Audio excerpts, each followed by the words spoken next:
네, 안녕하세요. 반갑습니다. MB골드 김태현 매니저입니다. 자, 오늘 시장 힘들죠. 많이 힘들고요. 오히려 그 하락 조정의 빌미를 제공을 했던 거는 미국의 경기가 너무 좋았다. 그게 오히려 시장에서는 부담스러워하고 있는 상황입니다. 자, 올해 이제 그 금리 인하에 대한 전망을 사실 연준에서 점도표에 따르면 한 3회 정도 인하하지 않을까 이런 이야기를 했죠. 근데 그 3회조차도 지금 전차 2회 하지 않을까? 미국 경기가 너무 좋은데 이런 이야기들 나와주고 있습니다. 자, 그러다 보니까 조금은 그 미국 경기가 좋다라는 부분들이 길게 바라봤었을 때는 제가 어제 자료를 보여드렸듯이 국내 증시나 또 이 제조업 PMI가 잘 나왔었을 때는 한국의 수출 증가율이 동반 증가하는 경우들이 많지만 단기적인 관점에서 바라본다면은 조정의 빌미가 될 수 있다. 오히려 미국 경기가 좋다라는 부분들이 국내 증시나 이쪽 이 금리가 상승을 하면서 부담을 느끼고 있는 상황이다라고 보시면 될 것 같은데요. 제가 이번 달 여러분들 포트 보시면은 이 원자재 관련된 종목들 거의 다 편입을 해놨습니다. 뭐 구리 관련해가지고 이구산업하고 대창을 편입을 했고요. 이 금 관련주 엘컴텍 편입을 했고요.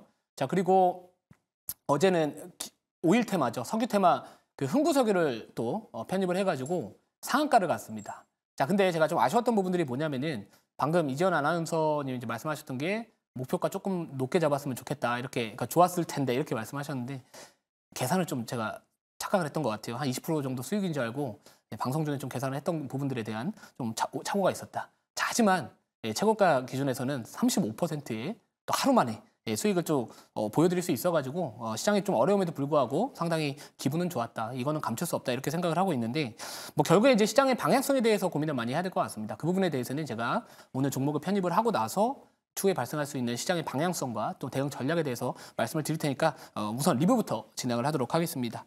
자, 리뷰를 먼저 진행을 할 건데 이제 흥구석유부터 할게요. 흥구석유는 어제 제가 한 9% 정도인가 10% 정도 떠 있을 때 편입을 했습니다. 근데 상한가를 갖고 오늘도 장 초반에 유가가 계속해서 이제 연중 최고치를 경신을 하면서 지금 사실 여러분들 아시겠지만 금리가 미국 국채 금리도 연중 최고치를 계속 갱신을 하고 있습니다. 그런 부분들을 바라봤었을 때 우리가 해지 테마라는 종목들에 대해서 여러분들 이제 시청자분들이 쉽게 매수 주문이 버튼이 안 눌러지실 거거든요.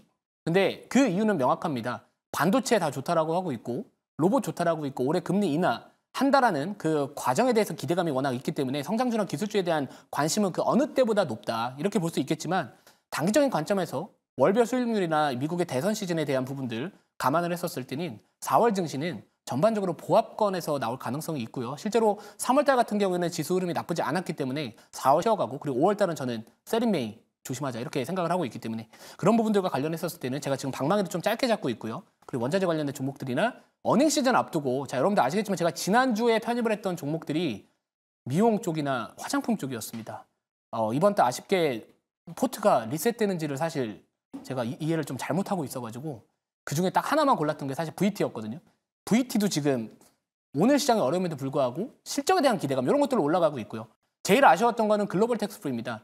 여러분들 지금 경제방송 많이 보시면은 글로벌 텍스프리 지금 막 좋다라고 이야기들이 상당히 많이 나오거든요. 근데 제가 어닝 시즌 앞두고는 오히려 성장성에 대한 기대감 있는 종목들이 쉬어갈 수 있고 오히려 이제 숫자가 찍혀질 수 있는 기업들 또는 최근에 업황이 턴어라운드 되고 있는 그쪽에 집중을 해야지 우리가 조정이 나오더라도 살아남을 수 있다. 분명히 그렇게 말씀드렸습니다. 실제로 실리콘투도 그랬고요. 글로벌 텍스프리, VT 다 지난주나 2주 전 거의 막판에 생수에 편입을 했던 종목이거든요. 그래서 시장을 읽고 그 다음에 종목을 골라야 됩니다. 그래서 아무튼 시장을 바라본다면 흥구석유는 신규 진입은 어렵습니다. 신규 진입은 진작에 했어야 된다라고 생각을 저는 개인적으로는 하거든요. 그러면 대신에 보유자 관점에서는 더 봐도 된다. 저는 그렇게 생각을 하고 있기 때문에 우선은 뭐 오늘 장중에 고점이 한 15,000원 정도 됐는데 만약에 그 정도까지 온다면 또 조금은 비중을 줄이시는 방법 그런 방법들이 지금은 현명하지 않을까 이렇게 생각을 하고 있고요. 자, 두 번째 리뷰할 종목 좀 빠르게 진행을 하도록 하겠습니다. 엘컴텍입니다. 자, 엘컴텍 같은 경우에는 오늘 이제 그 지난밤에 그 금 가격이 또 사상 최고치를 갱신을 했습니다. 자, 근데 그럼에도 불구하고 음봉이 달리고 있거든요. 저는 금 가격이 지금 선물 가격이 꺾인 것도 아니고요. 지금 만약에 지수가 아직까지는 전반적으로 상승보다는 좀 쉬어간다라는 관점에서 바라봤었을 때는 아직은 금 자체가 안전자산에 대한 이런 부각을 시킬 정도의 시장의 공포감까지는 아직까지는 형성이 되지 않은 분위기 때문에 추후에 공포감이 형성이 된다면은 다시 한번 엘컴텍은 어떻게 보면 이 해지 테마로서 이 금 관련된 종목으로서 다시 한번 좀 부각받을 수 있다. 그래서 지금은 저는 매도할 자리는 아니다라고 생각을 하고 있고요. 그래서 저는 계속해서 이 종목은 2차 목표가 도달되는지 지켜보도록 하겠습니다. 자, 그리고 이제 세 번째 리뷰할 종목은 이구산업이죠. 자, 이구산업 같은 경우에도 지금 여러분들이 잘 생각을 하셔야 되는 게 미국 경기가 좋다라고 해가지고 지금 국채금리 올라가고 있고 그러면서 지금 성장주랑 기술주가 꺾이고 있습니다. 자, 근데 경기가 좋다라는 부분들이 만약에 악재로서 지금 시장에 해석을 하고 있다면은 경기가 좋았을 때 수혜받을 수 있는 원자재를 보시면 됩니다. 그게 바로 굴이고요. 공급에 대한 부분들 그동안에 공급 이슈 때문에 그동안 가격이 많이 올라갔다면은 이제는 지금 중국의 제조업 PMI 그리고 차이신 제조업 PMI도 확장 국면에 들어가고 있습니다. 예상치보다 좋게 나와주고 있는 분위기 속에서 미국의 지금 이 3월달 이 제조업 PMI도 좋게 나왔다라는 부분들은 결국에는 이 G2 국가의 글로벌 경기 회복에 대한 기대감을 자극하면서 수요단에서도 이 구리 가격 상승에 대한 부분들 견인할 수 있지 않을까. 자, 그래서 구리도 마찬가지입니다. 시장이 만약에 금리가 올라가가지고 국채 금리가 올라가서 시장에 조정할 빌미를 제공을 한다면은 이런 종목들이 시장의 수익률과 나름대로의 무관하게 좀 움직일 수 있는 종목들이 되지 않을까. 그래서 제가 포트에는 대창이나 이구산업이 있다 이렇게 보시면 될 것 같고 사실 저는 오늘 구리가 더 갈 줄 알았습니다. 근데 생각보다 못 가고 있기 때문에 오히려 그게 포인트가 되지 않을까 이렇게 좀 말씀을 드릴게요. 자, 그러면 이제 오늘 편입할 종목은 AI 이제 어떻게 보면 데이터 센터 쪽에 들어갈 수 있는 이 원자재 쪽 이제 이슈 부각 받을 수 있는 종목이지 않을까. 오늘도 그래서 원자재 관련주입니다. 자, 현재가부터 말씀을 드리면은 현재가는 9,130원이고요.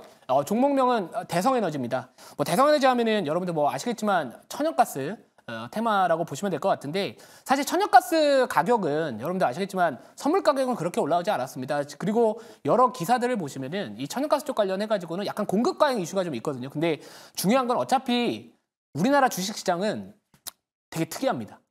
테마를 잘 타는 시장이기 때문에 이렇게 약간의 좀 지수가 조정이 나오거나 했었을 때 특히나 유가 관련주가 급등을 하고 있고 또 제가 어제 사실 장 마감하고 공개방송에서 유가 다음은 물류대란 쪽 관련해서 보셔야 됩니다라고 말씀을 드려야 되는데 썸네일은 그렇게 작성을 해놓고 제가 다른 이야기 하다가 까먹어가지고 사실 말씀을 못 드렸는데 아무튼 그런 부분들이 좀 있습니다. 지금은 지수하고 움직이는 종목들보다는 단기적인 관점에서는 약간 이런 식으로 접근하시는 게 좋을 것 같고요. 대신에 제가 한 가지 말씀을 당부를 드린다면은 지금 중요한 거는 해치 테마로서 수익을 내겠다 관점이 아니라 지금 뭐 반도체나 로봇이나 AI나 그런 관련된 종목들이 쉬어갔을 때 평가 손실 발생할 수 있는 부분들을 해치하는 관점에서 가는 거지 오히려 뭐 반도체나 AI, 로봇 쪽에 대한 비중을 넘어서 가지고 꼭 이 해치 테마로 돈을 벌겠다라는 관점보다는 손실을 최소화하는 관점에서 꼭 대응하셔라. 좀 이렇게 그게 현명한 상황이지 않을까 이렇게 말씀을 좀 드리도록 하겠습니다.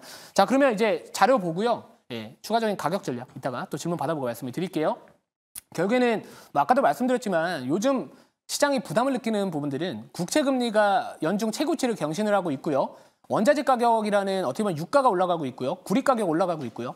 그러면서 이제 물가 둔화에 대한 속도가 둔화되지 않을까. 그리고 6월 달에 금리 인하를 시작을 할 것이다라는 부분들이 지금 현재 한 60% 정도에서 나오고 있지만 이게 상반기에 못할 수도 있다라고 저는 생각을 합니다. 왜냐하면 파월 의장 같은 경우에도 앞으로 6월 전에 발표되는 지표를 보고 판단을 하겠다라고 하는데 서두를 필요도 없고 너무 늦출 필요도 없다. 그 절충안이 저는 사실 6월 아니면 7월일 것 같은데 지금의 분위기라면은 7월 정도로 우선 하반기로 바라보고 좀 전략을 잡는 게 현실적으로 맞지 않을까 이런 생각을 하고 있고요. 미국의 제조업 경기가 1년 4개월 만에 확장 국면에 들어갔다라는 거 그리고 최근에 중국의 PMI가 제조업 PMI가 또 반기 만에 또 50 확장 국면에 들어갔다는 거 그런 부분들은 이 물가 둔화 속도에 대한 부분들을 약간은 늦출 수 있다. 그걸 파월 의장이 분명 연준 위원들도 바라볼 수 있지 않을까 이렇게 생각을 했고요. 자, 다음 자료 볼게요. 자, 그리고 뭐 전기 먹는 하마, 뭐 AI 수요 급증에 천연가스도 호황이다. 이런 이야기들 나와주고 있습니다. 어차피 지금 시장은요. 이 원자재 관련된 종목들, 제 포트에 있는 뭐 금 관련주, 구리 관련주, 그리고 석유 관련주 이런 애들이 좀 있지만 결국에 석유 테마가 이렇게 강하게 추세를 유지하고 있는 상황이기 때문에 그 후속주로서 천연가스 테마도 같이 주목을 받을 수 있는 상황이 되었다. 이렇게 보시면 될 것 같습니다. 그래서 AI 쪽에 들어가는 부분들도 같이 좀 맞물리고 있고요. 자, 다음 자료 하나 더 볼게요. 마지막으로. 자, 그리고 제가 이거는 한 가지 꼭 말씀을 드리고 싶습니다. 이게 미국의 대선 시즌이 있었을 때 그 월별 수익률에 대한 통계거든요. 근데 지금 3월 달은 보통 증시가 괜찮습니다. 근데 4월 달에는 보합이고요. 그리고 5월 달은 우리가 증시 격언이 있습니다. 세린메이. 대선이 있던 시즌에 과거에 1928년도부터 지금까지의 통계적인 수치를 나타내는 건데 5월 달에는 시장이 쉬어간다.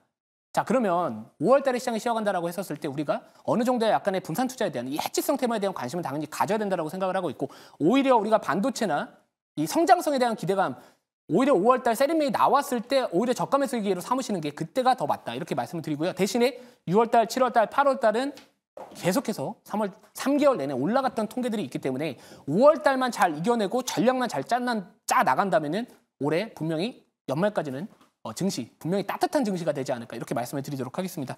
자, 질문 받아보고요. 추가적인 가격 전략 말씀을 드릴게요. 네, 대성에너지는 이제 방금 이야기하셨듯이 이제 중동 관련 그리고 이제 지수 해지 관련 그런 어떤 종목으로 이야기를 해주셨는데 결국에는 이제 중동의 어떤 그거로도 좀 움직이고 있는 그런 모습이 있지 않는가 이렇게 좀 보여집니다. 그래서 향후 이제 유가의 향방을 결정할 수 있는 중동 사태. 너무 이제 변동성이 심한데 이 사태는 이제 어디까지 언제까지 또 진행이 될지 그런 것 좀 개인적인 어떤 생각 좀 이야기 좀 해주세요. 사실 지정학적 이슈에 대해서 제가 뭐 이렇게 된다 안 된다라고 말씀을 좀 드리기보다는 지금 시장의 분위기 자체가 돈들이 갈 때가 지금 이런 분위기라면 갈 때가 제한적입니다. 그래서 어제도 제가 저하고 함께 하시는 분들한테 7종목을 수익 실현할 수 있었던 게 뭐냐면 오히려 매매하기에는 이런 시장이 테마가 명확하거든요. 그래서 제가 봤었을 때는 뭐 중동 지정학적 이슈가 만약에 좀 약간 해결되는 분위기로 화해하는 분위기로 간다면 사실 조정의 빌미는 될 수 있겠지만 유가 같은 경우에는 이미 오르고 있었습니다. 이미 오르고 있었고 실제로 아까 말씀드렸던 중국과 미국의 경기가 지금 제조업 경기가 살아나고 있다는 이 수요단에서의 회복에 대한 부분들이 좀 있기 때문에 그리고 중동 국가들이 4월 달부터 한 6월 달 정도까지는 이 수출에 대한 부분들이 줄어드는 시점이기 때문에 그거와 같이 맞물리고 있다라고 보시면 될 것 같아서 아무튼 이런 유가나 그리고 지금 시장의 분위기는 뭐 천연가스나 원자재 관련된 종목들이 그래도 좀 시장의 방향성과는 무관하게 좀 관심받을 수 있는 종목 분위기지 않을까 이렇게 좀 말씀을 드릴게요. 자, 1차 목표가는 9,750원이고요. 2차 목표가는 1,850원 그리고 손절가는 8,000원 네, 말씀을 드리도록 하겠습니다.